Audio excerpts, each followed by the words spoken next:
I was devastated when I found out. My wife had been in bed with another man twice, and was about to do it again. I've read about the overwhelming emotions that hit a person when they realize they're once solid and reliable marriage is now just a story. When the emotional storm settled, my marriage was unrecognizable.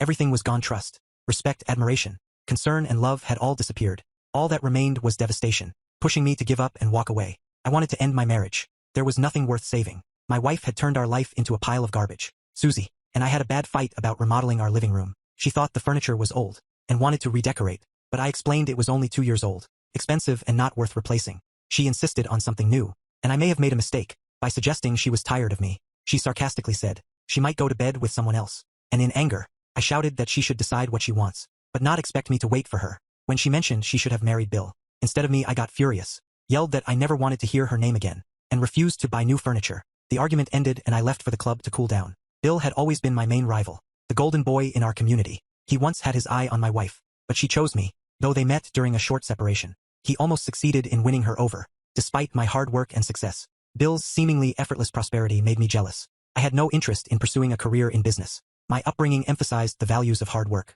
honesty, and reliability. I was taught never to harbor jealousy towards others. Success despite these principles. A certain sensitivity lingered within me, particularly concerning Susie. The memory of their first meeting, and the way he touched her, remains etched in my mind. Around 9 in the evening, my home phone rang on my mobile. Deciding to let it go to voicemail, I avoided speaking to my wife. Stress and a few beers fueled my decision. I feared uttering unpleasant words that I might later regret. Upon listening to the voicemail, the message conveyed an apology for an earlier exchange. The caller urged me to contact Susie, since I wouldn't be returning home soon. The message hinted at going out alone, concluding with a cryptic remark. It wasn't enough. As I began to recover from our earlier dispute, anger resurfaced. Pouring another beer, I consumed it hastily before setting out to find her. Checking all the town's bar parking lots proved futile. Her car was nowhere in sight. Suspecting she might be with someone familiar, I headed to Patty's best friend's house. To my dismay, Susie's car was parked there. Dave, Patty's husband, greeted me at the door, mentioning the night out and their decision to go bar hopping. When I inquired about Patty's car, he confirmed their presence at a bachelor party.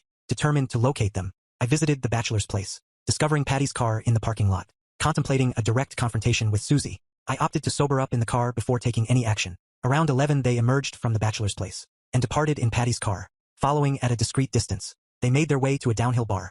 As Dave had suggested, observing from the parking lot, I anticipated their move to the next location. At precisely 11:30, they arrived at what seemed to be their final stop, a pub and a hotel. Concerned about Susie's intentions, I realized I needed to find out more. Attempting a makeshift disguise, with a baseball cap and a plain t-shirt, from the trunk I sneaked into the pub, despite not being completely sober, and my failed attempt at anonymity. Thanks to my name on the t-shirt, I figured it was better than no disguise at all. Inside, I spotted Susie with Bill seated at the back of the bar, engrossed in conversation. Seeking a discreet vantage point, I noticed an empty bus behind Susie silently moving. There I overheard their entire conversation, except for a few whispered moments. Susie thanked Bill for coming, and he reciprocated the sentiment. Bill reminisced about their time together, 7 years ago and twice since my marriage to Susie. Their reunion tonight seemed driven by a desire for revenge. After our earlier fight, as I listened, the painful truth unfolded. Susie had betrayed me twice before, and planned to do so again tonight. Despite her professed love, her actions revealed a selfish and indifferent nature. Her motive wasn't love, it was revenge, shattering my perception of our relationship. The conversation left me devastated, and I realized I no longer loved her. It was a profound loss, and I nearly succumbed to tears. Accepting that it was over, I waited, contemplating how much time would elapse before they proceeded to the room. The words exchanged between them hinted at Susie's readiness, and I could almost envision the smile on her face, aware of her presence based on their conversation. My anger simmered beneath the surface as they stood up and made their way to the elevators. Suppressing the urge to lash out physically, I trailed them to the lobby. Uncertain of their exact floor, I approached the receptionist and requested a call to Pill's room. He angrily answered, correcting my misconception that it was room 422, not 312, threatening police involvement. He forcefully hung up the phone, taking the elevator to the 4th floor. I approached room 422, eavesdropping until their actions became apparent. I knocked, assertively, savoring the anticipation of disrupting their illicit rendezvous. Stepping back from the people, I forcefully slammed the door, causing the safety chain to break. The shocking scene revealed my, with nothing on, wife on the bed, her face turning pale as she screamed. Pill protested, exclaiming, "Oh my God, no." As he recovered, he demanded my departure, threatening to summon security. Despite Susie's pleas, I sternly informed her not to return home. Surprisingly calm, I sat in the car for a while to calm down further. I waited to see if the police would show up, or if Susie would leave with Pill. About 15 minutes later, Bill left the hotel and Susie got into her car. They didn't stay in the hotel room after I left, but the damage had been done. Adding insult to injury, or as they say, pouring gasoline on the fire, gave me an idea. I went home and went to bed.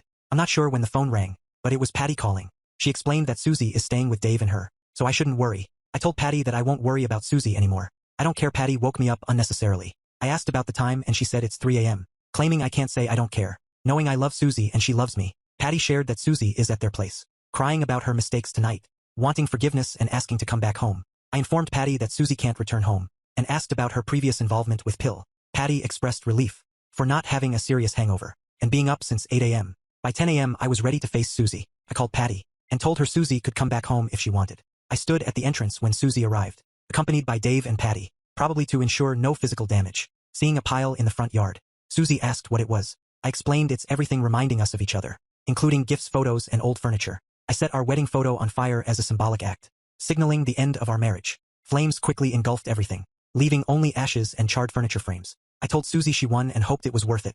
Our marriage is over and she can take everything. I don't want anything and hope not to remind her of me. She'll get details from my lawyer. Shortly after sirens approached, police arrived, and firefighters extinguished the remaining embers. I apologized for the trouble, clarifying I burned the remnants of the marriage. I was taken into custody as they led me away. I saw Susie crying. I spent a couple of days in jail, and a psychiatrist was called to assess my mental state. They discovered that I was distressed and devastated, but still mentally sound. Surprisingly, they might have released me earlier, but they wanted to observe me for a few days, just to be certain. I paid the bail, and retrieved my car from the office parking lot, where I had stored the things I wanted to keep, mainly clothes and personal items. Then my trial began and I admitted guilt to all charges, receiving a $5,000 fine plus court costs. It was a small cost to end my shattered marriage. Susie contested the divorce persistently, leaving voicemails on my mobile, pleading for forgiveness and reconciliation. Despite the $5,000 cost, I never heard from her. After leaving a message on her home phone, expressing that, while she claimed it meant nothing to her, it meant everything to me. The divorce was finalized, and I gave her everything she desired, just to put it behind me. Pill's wife discovered the situation, divorced him, leaving him in a difficult situation. Susie wasn't the only wife he had comforted during marital troubles. A couple of weeks after finding him with his wife in a hotel room, I encountered Pill in a bar. I suggested he might face a serious accident when his divorce was finalized, and he started selling off his remaining possessions. Soon he left town and not many people seemed to miss him. Occasionally, I bump into Susie on the streets and she apologizes, asking if I'll call her to talk. I just nod and walk away. To this day, I haven't called her, though she continues to ask. Maybe someday I'll decide to call her. Story 2. My wife and I have been together for 2 decades. We first met during our freshman year of high school, and have been inseparable ever since. We shared many milestones, from losing our purity to each other, to attending prom and even going to the same college. After graduation, after finishing college, we got married, and settled down to build our life together. Starting a family was always part of our plan, and when we secured good jobs, we decided to make that dream a reality. Fast forward 11 years and we now have 2 kids, own our home and are on a path to early retirement. For travel and other experiences we've longed for. Everything seemed like a dream until tragedy struck. My sister-in-law was diagnosed with lung cancer. She was not just family but also my wife's best friend. My wife supported her throughout her fight against the disease, but sadly she eventually passed away. It was a devastating blow to our entire family. My wife, especially my sister-in-law, was a beacon of light in our lives. My wife took it the hardest, because they were incredibly close, sharing everything from shopping trips to personal secrets. I stood by my wife during her grief, helping her navigate through the toughest period of her life. After about 6 months she started to recover. During her mourning, she read through her sister's journals and notebooks, trying to understand the emotions and provide support. What hit my wife deeply was the feeling that her sister hadn't accomplished enough in her life, taken too soon. Reading the journal entries made my wife realize her sister's unfulfilled aspirations. Motivated by her sister's untimely departure, my wife expressed a newfound determination to live life fully. She wanted to travel, experience skydiving, and save her every moment. I wholeheartedly supported this mindset, aligning with the reason I had been working 60 hours a week since college to retire early in the coming weeks. My wife embraced this philosophy, taking pottery classes, teaching herself rock climbing, and even planning a bungee jumping adventure for her and our son. It seemed like she was fully embracing this new, adventurous lifestyle. I didn't pay much attention to it. I felt happy for her, as she was recovering from the loss of her sister. However, one evening after she returned from the climbing gym, her behavior seemed different. Before that she had been enthusiastic and positive about embracing a new chapter in her life. After dinner, when the kids were in their rooms, she took me out to the patio. We shared a couple of glasses of wine and gazed at the stars. Towards the end of our conversation, she brought up the idea of both of us having a hall pass. For those unfamiliar, a hall pass in a committed, monogamous relationship is a one-time opportunity for both partners to have close-ins with someone outside the relationship. I was completely taken aback by her suggestion. It seemed to come out of nowhere, so I asked her why she was bringing it up. She reassured me that she loved me, but felt like she might be missing out on a part of life because she had only ever been with me. She tried to phrase it in a way that wouldn't hurt me, but it was impossible not to feel terrible. When she said that, I expressed my lack of support for the idea. We had been married for 20 years, and I couldn't understand why it suddenly became an issue. I had no desire to be with anyone else, and I wasn't comfortable with her being with someone else either. We were about to go back inside, but I paused and asked her if there was someone she was interested in. She hesitated to tell me the truth, but after a few moments, she admitted that there was someone at the climbing gym she found attractive. She mentioned he had been flirty, and he recently invited her out for drinks, although she assured me that she declined, and made it clear she was married. I went to bed that night feeling uneasy. Took a few days for me to come to terms with what she had suggested. I was deeply hurt, but eventually I forgave her, and we pretended the conversation never happened. About a week later, she told me about an outdoor climbing class offered by the gym, and she wanted to sign up for it one Saturday. She left early in the morning for the class, or at least that's what I thought, since our daughter had started lying about her whereabouts. We asked her to leave her location on Snapchat maps for verification that afternoon. When our daughter claimed she was going to a friend's house, I checked the maps. Everything seemed fine on our daughter's end, but I noticed my wife's avatar was in the heart of the city. I was a bit perplexed because I had been informed that she was heading to a park about 30 minutes outside of the city. Checking the location, I discovered she was at a bar. I tried to make sense of it, thinking she might be hanging out with people from the climbing gym after their climb. However, a sinking feeling in my gut couldn't be ignored, recalling what she had mentioned about a guy from her climbing gym inviting her for drinks. Wondering if she was there with him wasn't too much of a stretch. I was home alone, and the bar happened to be about a 15-minute walk from the house, so I took the dog for a walk, keeping an eye on the map. Upon reaching the bar, I peered through the windows and saw my wife sitting at a table with a man, leaning close and smiling, as they chatted for 2 years. The man reached across the table, holding my wife's hand, and she allowed it. While hand-holding isn't necessarily cheating, it hinted at something more. I went home before my wife spotted me there, and waited for her return. Throughout the wait, I was undecided on whether to confront her or investigate on my own. When she came home and, before saying anything to me, went straight to the shower, I tried to initiate a conversation, but she dismissed me, citing post-climbing sweat. This confirmed in my mind that something had happened while she was with that man. She had left her gym bag near our bed, and I noticed her phone was still inside. Pulled it out and searched for information about the man. Checking her text messages, I found a chat with an unsaved number. Starting about a week before, she asked me about the hall pass. Scanning through the messages for keywords indicating an affair, I found a few exchanged pictures and explicit messages. Then I saw plans for them to meet at the bar, even coming up with a lie to tell me and his partner. I had no idea who the guy was, but I discovered him by checking the climbing gym's social media, where he was clearly featured in some pictures. He was tagged in everything, and through some digging, I learned he was married with a newborn baby. I was disgusted by what I discovered. Hurt doesn't even begin to describe the pain I felt. I had been with my wife for 20 years, and she was willing to throw all of that away because she wanted to be with another man. I was furious and utterly disgusted by the reprehensible actions of both of them. At the end of their message chain, there was the name of a restaurant, along with a date and time. A week had passed since I found out my wife was cheating on me, and I devised a plan to catch her in the act. While contemplating it, I realized that the wife of her affair partner deserved to know as well. On the day of the planned meeting, I sent a dozen roses to the partner's wife, including details about the restaurant on the card. I hoped it would make her believe he had a surprise for her. Waiting outside the restaurant,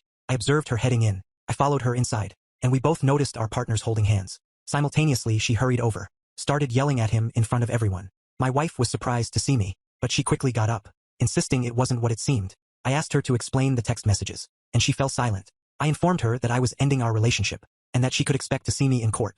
We spent the next 8 months in a divorce battle, mainly over custody. Both of us wanted primary custody, but we ended up with joint custody. I kept the house, and she received no spousal payments. Her affair partner also divorced, had to pay child support and alimony to his ex, my ex-wife, and I recently finalized the divorce proceedings, and we are finally done with each other.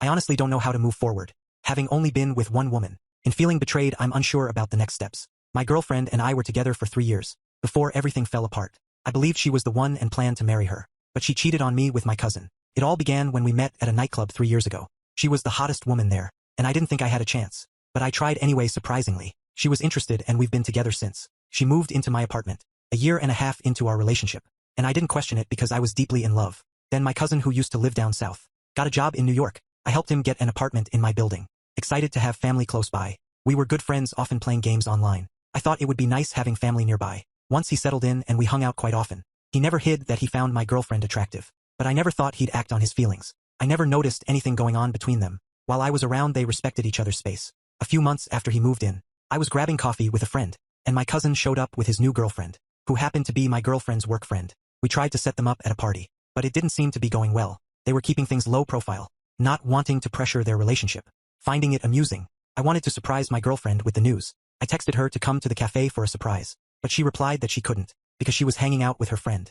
Ironically, the friend she claimed to be with was sitting across from me at the cafe. She lied about her whereabouts and I, in turn, lied to my friends about her having a migraine. When I got home, she was nowhere to be seen. However, I noticed makeup on the bed, and she had clearly tried on a couple of outfits. I felt really nervous thinking something was going on that I didn't know about, and I needed to talk to someone. I walked down the hall to chat with my cousin, despite loud music playing in the background. I knocked on the door persistently until he heard me. After some shuffling, he opened the door, trying to dismiss it by saying he had company and would come over later. Once again, I had no reason to believe my girlfriend was cheating on me with my cousin, so I didn't assume it was her in there. It only dawned on me when I saw a shirt I bought her for her birthday on the arm of the couch behind my cousin. I played it cool, nodded my head, and returned to my apartment immediately. Once there, I searched for any other signs of cheating. Eventually, I went into her laptop, checking her Facebook messages with my cousin. Doing that completely shattered my heart. In the messages, my cousin asked her what she liked about me. She mentioned finding me funny with a good personality, but he insisted I wasn't her type. Claiming he was my girlfriend didn't disagree. They were extremely flirty, and at one point she messaged him the classic, "Just got out of the shower" message. After that, they exchanged suggestive pictures, with very explicit messages. Earlier that day, my cousin had messaged her, expressing his inability to stop thinking about her, and his need to be with her.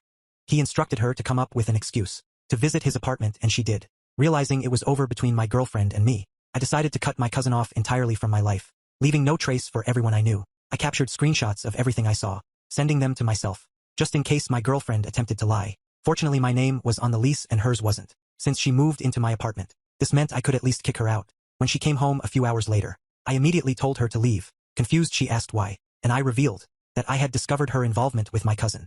I insisted she vacate the apartment, or face legal action. I left for the night, giving her a 48-hour notice to leave during my absence. Both she and my cousin called me numerous times, but I ignored every call. Meanwhile, I gathered all my relatives in a group chat and disclosed everything about the situation. Everyone, including my cousin's parents, expressed deep disappointment and offered apologies, though they weren't directly involved. I received several messages from my cousin, calling me a coward, and claiming family members labeled him a pig. I didn't care, he was indeed a pig. Since my girlfriend and I shared many friends, I created a group chat and informed them of the incident. They were shocked and firmly sided with me. Some girls in the chat revealed that my girlfriend had tried to call them, seeking a place to stay despite feeling bad. They declined, as they didn't believe her actions were justified. Returning 2 days later, I found my girlfriend had left the apartment. Unsure of her whereabouts, I discovered that she stayed with my cousin. However, their personalities clashed, and he kicked her out after a week.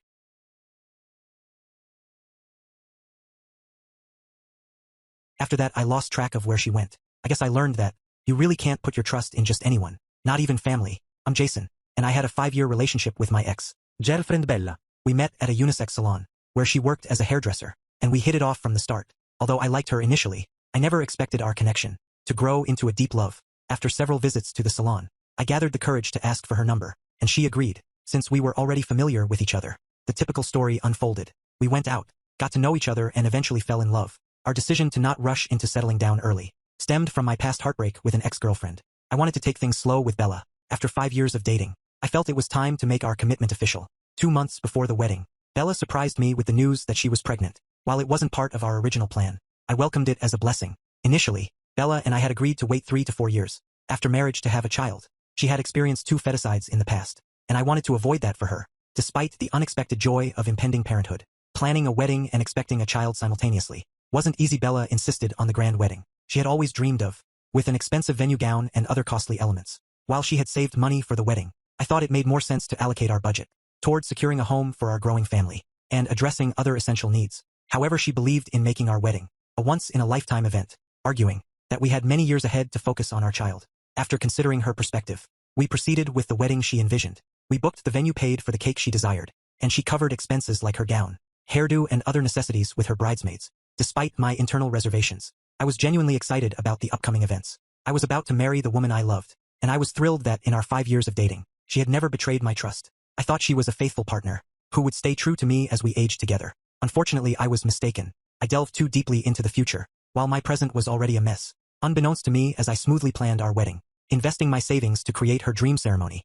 Bella was cheating on me with someone close. I wouldn't have discovered this if her jealous lover hadn't confessed. The night before our wedding, that evening, as I returned home early to prepare for my bachelor's party, my best man called, requesting a meeting to share something important. We agreed to meet at a nearby coffee shop. When we sat down, he looked uneasy, apologized in advance, and said he needed to get something off his chest. I feared he might cancel on me the night before my wedding, but what he revealed was worse. He disclosed his history with Bella, claiming he loved her too much to witness our marriage. At first, I thought it was a prank, searching for hidden cameras or friends recording us. However, he showed me a sensual picture of him and Bella, and my heart sank. He also shared a text from Bella about sneaking into her hotel room later that night for our wedding. Seeing that message dispelled all my doubts, and I tried to contain my hurt as a man, but tears welled up. The revelations continued. He admitted to being responsible for Bella's pregnancy. They planned for her to tell me it was mine, avoiding suspicion and preventing a breakup. At that moment my world seemed to come to a standstill.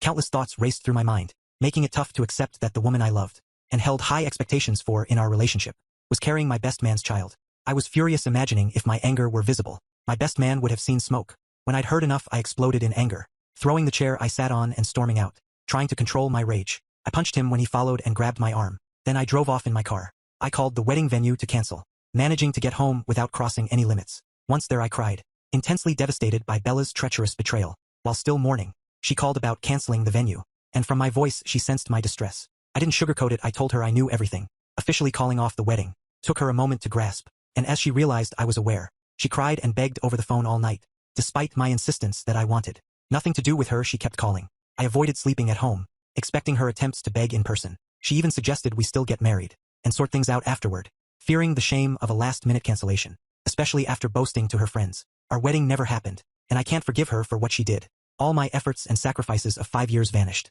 I yearned for legal recourse, for heartbreaks and infidelity, wishing to drag her to court, to make Herb pay for the wasted years and pain she caused. We haven't seen each other, and she lacked the courage to face me. After I called off the wedding, I moved into the house I rented for us as a surprise, healing and moving forward daily. Surprisingly, my former close friend and best man tried to apologize and explain their affair, but I wasn't interested.